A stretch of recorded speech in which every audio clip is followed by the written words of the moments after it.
Good morning, my friends. Good to see you. I hope you're comfy and cozy on this morning. Let's get started with our RE lesson. In our chime, you may close your eyes, and when you can't hear it anymore, open them back up.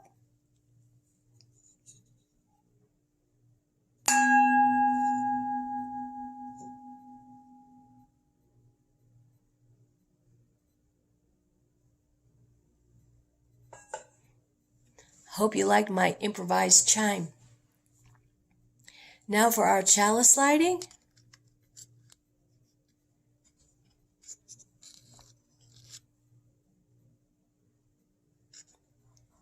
We light this chalice to celebrate Unitarian Universalism.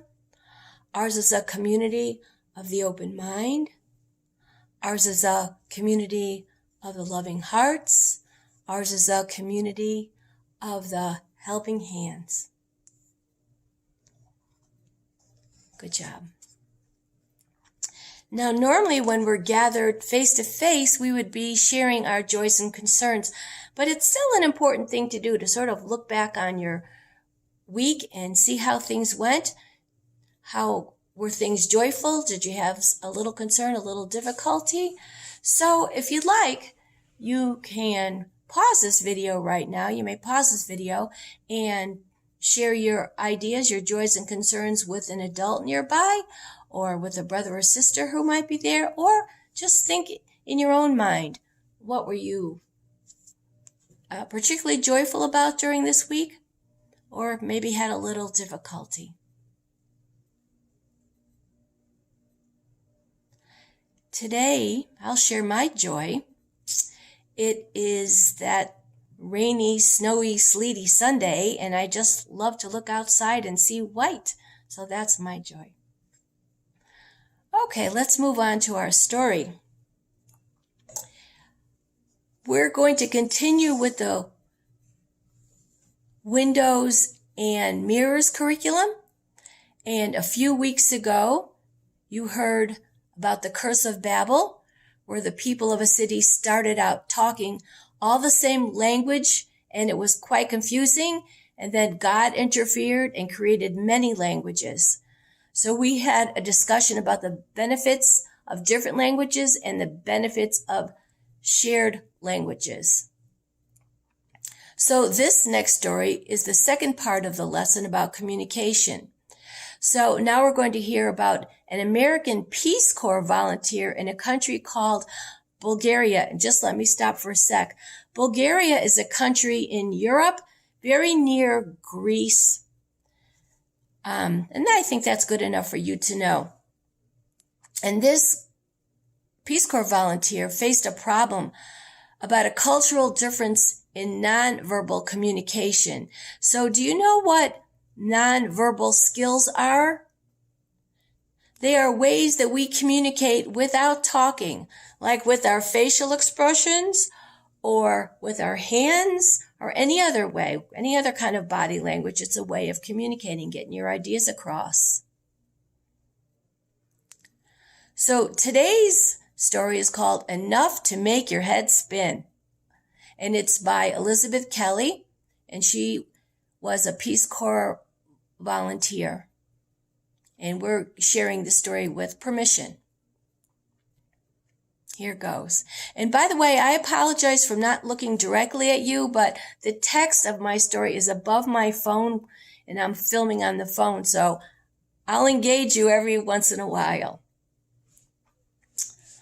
I'll have coffee, I tell the waitress at a cafe during my first week in Bulgaria. She shakes her head from side to side.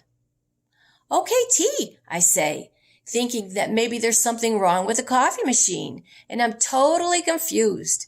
Then I remember a shake of the head by a Bulgarian means yes, and a nod, what the rest of the world does for yes, means no. So it's just the opposite of what we know to do in our country.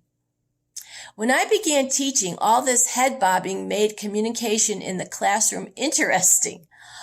Although I had made sure my students knew about this cultural difference, of the first day of school, on the first day of school, we all frequently forgot what we were doing. You do what you're used to. My students would answer a question correctly or say something really great, and I'd nod. And I really should have been doing this. A second later, they were trying to change their answer since they thought the nod meant that they had been wrong. But the confusion went both ways. Sometimes I'd ask a student a yes or no question, and he or she would answer with a nod or a shake without saying anything. Not remembering the difference, we'd have to go through the motions several times before I understood. Frequently, I found myself saying, "Da or nay? Just tell me one or the other. Yes or no?" I've come to understand the importance of using all my senses in a new culture and of not making assumptions that a gesture or other form of communication means the same thing everywhere. I must make sure I am really listening and watching for other clues when someone is communicating with me. Here, a sound along the lines of a cluck of the tongue often accompanies a no, and being aware of that helps me steer clear of confusion. Tuning into how the people around me communicate has brought me closer to the people and the culture here.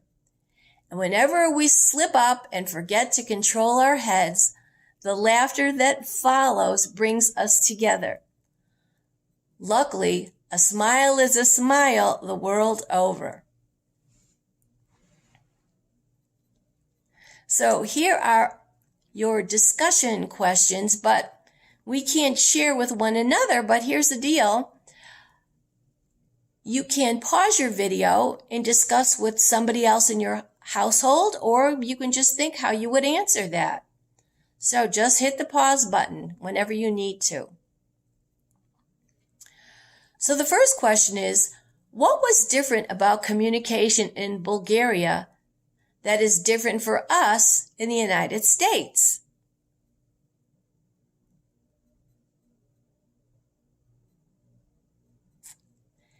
And our next question is, why do you think this was confusing to the Bulgarian children in her class?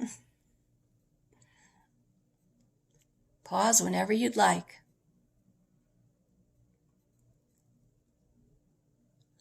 What did she try to do to get around using the head nods?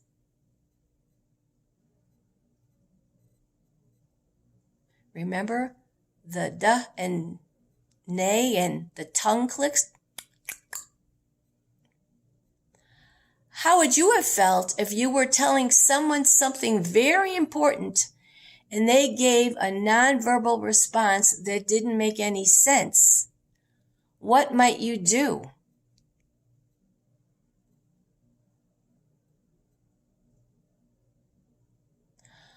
What cultural universals in communication does Elizabeth mention, or what is the same almost anywhere? Here's a good one. You're right. Laughter and smiles.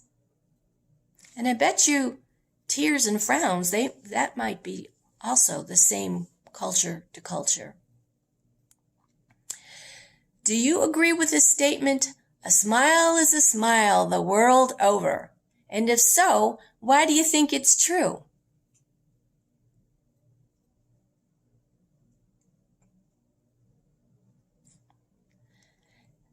So that's it for the thinking part of our lesson. Now, here's an idea if you're one of those crafty kids that likes to get your hands on scissors and glue and pencils and paper. Make a mirror or a window panel that shows your thoughts about this story. All right, my friends, that's today's lesson. Great to see you, and take good care this week.